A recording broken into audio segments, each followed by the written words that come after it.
Hello, I'm Matt and welcome to Badger Workshop. As Axminster saw I liked my craft table saw, they asked if I wanted to upgrade my bandsaw. They recommended the AC1950B and offered me a discount on one, so I said yes. I was not unhappy with the machine I had before, but this looked to be an upgrade in several ways, so I was keen to go for it. It all came packaged in just one box, so first of all I got it opened up and all the small bits removed. The saw comes with a base as standard, which is nice. If you want to find out more about this machine, I'll put links down below under this video to where you can view it on the Axminster website. With all the small components removed, I could stand the box up on its end and then get the saw itself slid out.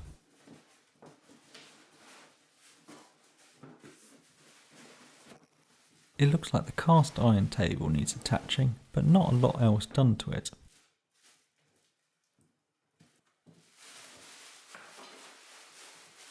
Before I went any further, I read the manual, and the first thing to do is get that base put together. As with the table saw, I'm impressed at how thick the steel is, much higher quality than those cheap rattly bases you get on some tools. All the fixings for the base just came all together in one bag. To start, I'm going to bolt two of the legs together so I get them laid out and get the top piece put on and the holes lined up. The bolts already have a couple of washers and a nut on them, so I just get out all the ones I'm going to need for this, and the set also comes with all the tools that are needed, and for this it's a 13mm spanner and an Allen key. I didn't actually use this, I went for a ratchet just to speed things up a bit. So this bit was pretty straightforward. The bolt goes through with a washer on one side, onto the connecting piece, another washer, a nut goes on, and then everything gets tightened up. Well, I say tightened up, actually finger tight I think was a good idea because I actually tightened them up and then went and undid them all. I find with this style of bases, it's easier to keep everything a bit loose and it just makes it easier to line everything up, and then I'm going to tighten it up when it's all together.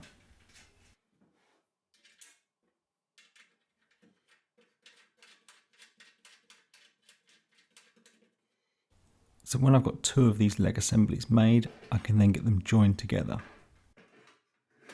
There are a couple of connecting pieces at the top, or the bottom this way round, and then some in the middle, and they all use the same nuts and bolts, so no getting things muddled up.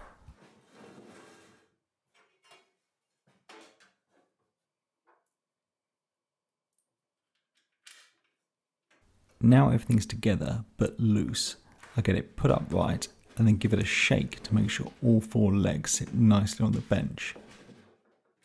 When I'm happy with how it's sitting, I can then get it all tightened up. On the bottom of the legs, these rubber feet go on and they can be adjusted for levelling on uneven floors.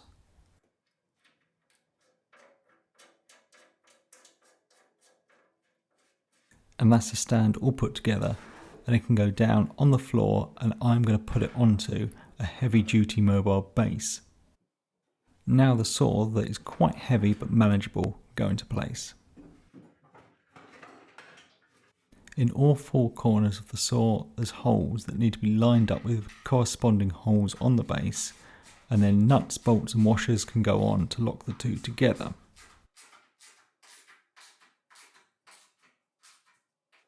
On the top of the saw this knob just drops down into place, and that is for tensioning and loosening the blade.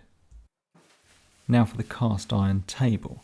Now it's been oiled so it doesn't rust and wrapped in plastic.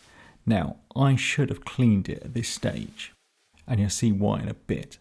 So, this little insert plate needs removing, the tilting mechanism needs putting up to 45 degrees, and locking into place there, and then the little pin that keeps the two tables aligned can be removed. The saw already has these bolts and washers fitted, so they need to be removed. The saw is fitted with a blade, and the instructions say you can remove it for fitting the table, but I decided to leave it in place and it wasn't too tricky to do. The blade just gets slid through the slot and then the table can be turned around 90 degrees. Those two bolts with washers can now get put back in and tightened down, and on this bracket there's also 4 grub screws which I've backed off, but we might need to adjust them later on.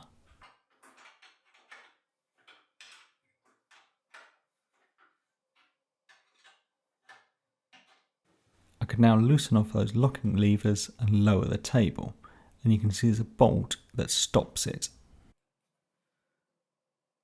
So I don't lose them, I'm just going to get that pin and the insert put back into place. Now I decide to clean the grease off the table, but it was a bit late. My mucky paw prints were all over the saw and the fence and the stand. So don't do what I did. The rail for the fence was already fitted, and then the fence just hooks into place and slides very nicely. It has a scale that runs in either direction from the blade and a magnifier to indicate it. One of the things that attracted me to this saw was its 2 ports for dust extraction, the first one being just under where the blade goes, and that just needs attaching with 4 screws. A hose then goes over this port and gets attached with a hose clip, and then the other end goes round to the back and attaches to the second port with a hose clip. I believe this is a 63mm port.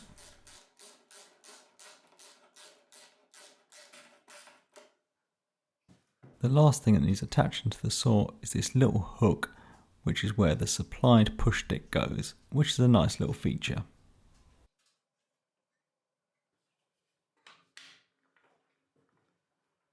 Now with it all together, I can start getting it set up. So I apply some tension to the blade and then loosen off the tracking locking nut.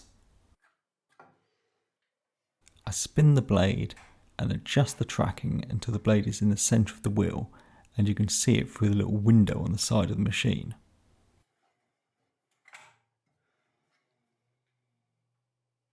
When I'm happy with the position, I then lock it in place there. And I power it up for the first time and check it's running smoothly. The manual says you can put a pencil up against the back of the blade, and as you can see, the blade is not moving in and out at all. Now to check how square everything is. Now the blade definitely needs some adjustment to the table. To do this, I need to tilt the table back to 45 degrees again. And that positive stop needs adjusting. For mine, it needs winding in a little, so I could just loosen off the locking nut and wind it in a bit. I keep adjusting it until I get it level, and then I can get that nut locked back in place.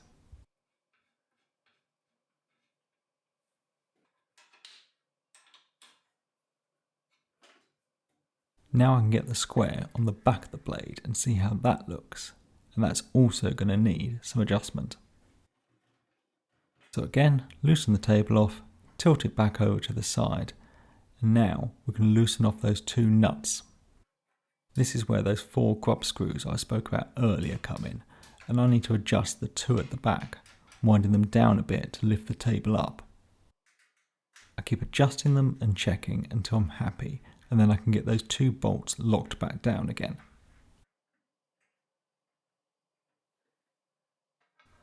And that seems much better. Now to check the fence's alignment. So I get it on and move it up to the mitre slot, and mine was perfect from the factory. Now I'm going to check the blade to the fence. So I have a bandsaw buddy. I get that attached with some magnets, then I can move the fence over, and that seems spot on as well. Now if it did need adjusting, there's 4 Allen head bolts on the fence, and to adjust the scale, you can move the rail back and forth. Now moving on to the blade guards, which are ceramic on this machine, so I'm interested to see how they perform. They're super easy to adjust though, with just an Allen key.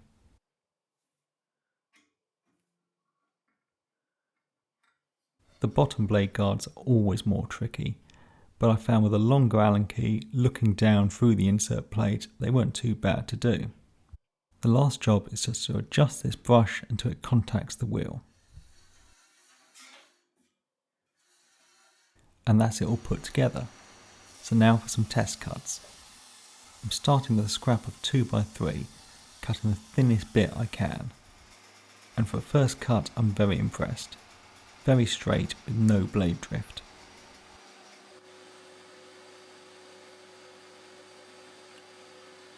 So I get a log and try a few more bits.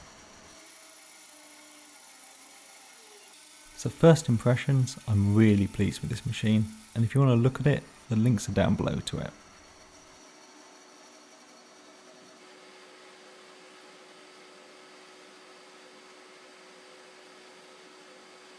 So that's it all put together and set up. Really didn't take that long at all, and super pleased. So all I did, where have I put them? 5 cuts, that's all I've done, and I can't believe how good they are. I was genuinely surprised, not because I didn't think this machine would do it, it's just when you set them up, I didn't expect to get it tuned up perfectly first time, and with just the standard blade. But all of these are fantastic, and these are all better results than I ever got with my old bandsaw in 4 years of owning it, trying different blades and different settings. So really very impressed. When I ordered it, I also spoke to the experts at AXMINSTER saying that I wanted to do resawing. So they recommended this, which is a fresh cut blade. And I think the teeth, normally they stick out a bit each way. These don't as much, so you don't waste as much wood, and they're designed for cutting veneers. So I'm really looking forward to seeing what it can do with this.